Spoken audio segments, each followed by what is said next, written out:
What is going on, guys? Welcome back to the channel. Critical Overlord here. We're going to be talking about a few different horror topics in this video here today. We'll be talking about Scream 7. We'll be talking about You're Next. We'll be talking about Fear Street, Prom Queen. And then we'll round it out by talking about Jwoww's next feature film. So starting off here with Scream 7, we seemingly have our first look at Neve Campbell as Sidney Prescott. One image came from Atlanta Filming over on Instagram, and others come from Christopher Oquendo here on YouTube. I'll leave a link to their video for y'all to check out. But yes, this would appear to be Neve Campbell on set of Scream 7. That is what these users are alleging is the case. Now, notice all of the coffee featured in these pictures. Is it possible Sidney's rumored business I brought up a while back is actually a coffee shop? Time will tell. It's not too hard to believe that Sidney would try to revert back to being social, more willing to trust people, etc. She hasn't been a direct target of Ghostface in over 10 years if you don't want to count Amber and Richie, who mostly wanted Sam. So Sidney still living like we're in Scream 3 time, I would say would be a bit silly since she's supposed to be out of darkness, as she puts it. Of course, she'll be sent right back into the fire this go around. Neve Campbell will give another wonderful performance, as she always does. But yeah, these are some nice photos of her. She looks lovely, as always, with her great smile, per usual. So what do you guys think about this first look at Sidney Prescott? Are you excited? Do you think all of these shots of the coffee give some credence or give some legs for that rumor to stand on? Granted, some of the photos I would point out look like she's just getting her day started and getting ready to shoot, and maybe she's just getting a cup of coffee. Maybe that's Neve Campbell's usual thing. And even though I wouldn't have had much issue with Sidney Prescott maybe expanding her career as an author, I do have to commend them for the current treatment of Sidney that I'm recognizing so far, if she in fact just runs a small business and lives in this small town like this.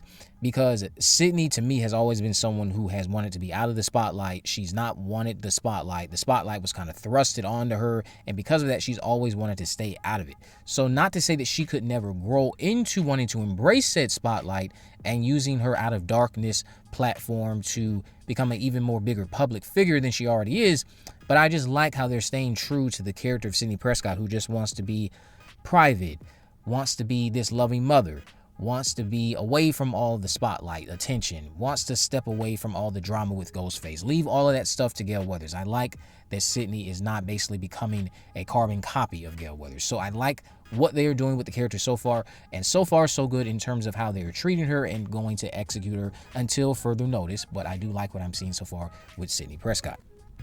Also, a real quick update on Friday the 13th, the Crystal Lake show to be more specific.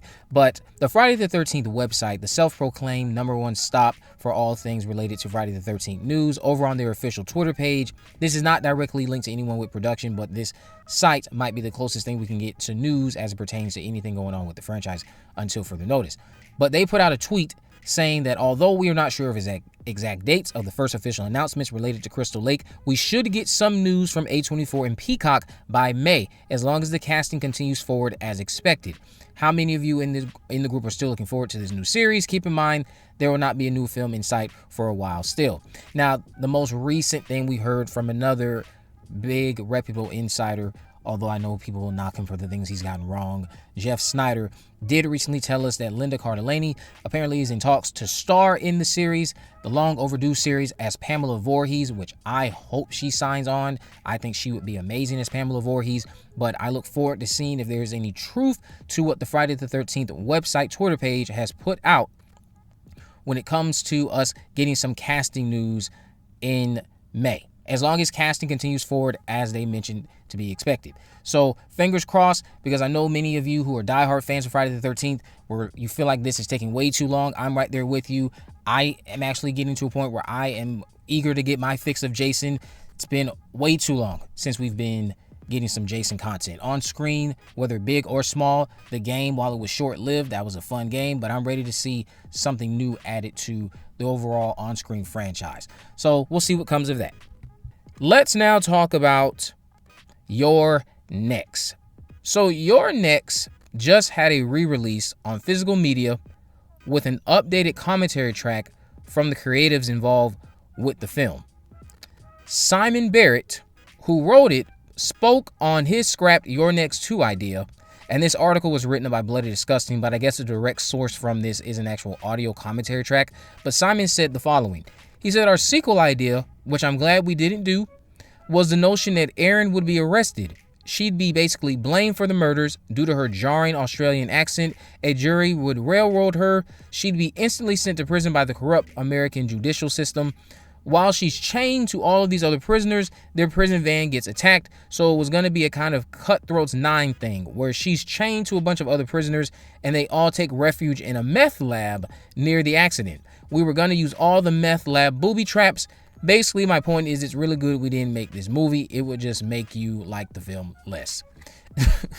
Now, this sounds far removed from Your Next if you take Aaron out of the equation. It does sound like Wrong Turn 3, which is one of the worst entries in that franchise.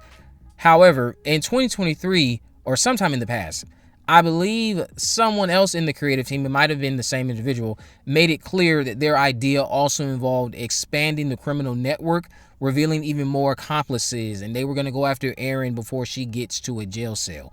That sounds a little bit more digestible than this from the apparent recent audio commentary track. This sounds so far removed, and yeah, I'm in agreement. I'm pretty sure those of you listening are in agreement. Your Next 2 sounds awful. If we get a Your Next 2, we don't want it to be like this. I don't think Your Next even needs a sequel. I think it's fine the way it is. I think we should leave this world alone and allow it to remain the cult classic home invasion horror film that it is from the 2010s. Now let's talk about Fear Street Prom Queen. Now we got a new IGN teaser for Fear Street Prom Queen that was led by R.L. Stine, reveals that we will be returning to Shadyside this May 23rd to be exact. Lots of quick shots of the film in this teaser, mostly highlighting the prom experience as expected. The IGN description on YouTube said, when the It Girls competed for prom queen at Shadyside High start to disappear, a gutsy outsider discovers she's in for one hell of a prom night. It says Fear Street Prom Queen is coming to Netflix on May 23rd, 2025. Now, I'm looking forward to seeing this film, although I do not believe it will be as good as the summer of that trilogy we got a few years back. Still, a fun slasher is always welcome, and that's what this appears to be. We got those official stills from the film released a while back showcasing the red raincoat costume for the killer. Who do you guys think is under the hood? What do you think the motive is? Do you think it's going to draw much inspiration from the book for the motive? Also, let me know what your favorite film was from the Fear Street trilogy Netflix gave us a few years ago. Let me know all of that down in the comment section below. The last thing we're going to talk about here is going to be Katie Cassidy, who is back to the horror genre as she'll be starring in Jwoww's next feature film titled Nanny Cam. Now, Deadline put out this report. You guys know how I feel about Jwoww's directorial debut if you saw my reaction to it. If you missed that film, go check it out if you would like or don't. Deadline reported that the film Nanny Cam will follow a new mother played by Cassidy who grapples with her dark ancestral legacy as she tries to protect her newborn daughter against what she believes is a malevolent demon bringing her own mental health into question. I mean, doesn't sound like anything we probably haven't already seen before. Might be taking some inspiration from the likes of Rosemary's Baby and some other things that sound very reminiscent or derivative of Rosemary's Baby, but whatever. Execution again is everything. It mentions that Jwoww's pulling inspiration from her own upbringing for her sophomore feature film, so fingers crossed this will be something better than her directorial debut. I saw glimpses of potential, but that directorial debut just did not win me over in the long run. Now, Katie Cassidy and her contributions to the horror genre, of course, that does not go unnoticed by those of us who grew up in the late 90s, early 2000s, however old you might be, and you experienced Katie Cassidy. Her contributions to Black Christmas, When a Stranger Calls, the Nightmare on Elm Street remake, I think was some of her best work. She's a scream queen as far as I'm concerned. She was a part of my childhood. I'm glad she's back in the horror genre. I look forward to seeing what she brings to the table in this role because I'm sure she'll knock it out of the park. But are you guys looking forward to Katie Cassidy returning to the horror genre? Let me know why or not down in the comment section below. That honestly is the most exciting thing about this news, that Katie Cassidy is involved.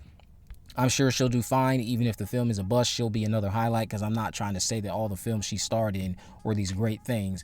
The When a Stranger Calls remake, while that has a special place in my heart, as an adult, I don't really view that as a good film anymore. The Nightmare on Elm Street remake, never really thought that was a good film. She's just great in the film. And then the Black Christmas remake, never thought that was a good film. Again, Katie Cassidy, she's just a tremendous actress. So let me know what you guys think about this down in the comment section below. If you haven't already, of course, make sure you subscribe, turn on post notification, and never miss a video. In the description, I'll have links to all my social media accounts. I'm on Facebook, Twitter, and Instagram. You can message me there to let me know if there are any movies, news, or reviews you'd like me to cover in the future. And with all that in mind, guys, I will see you in the next video.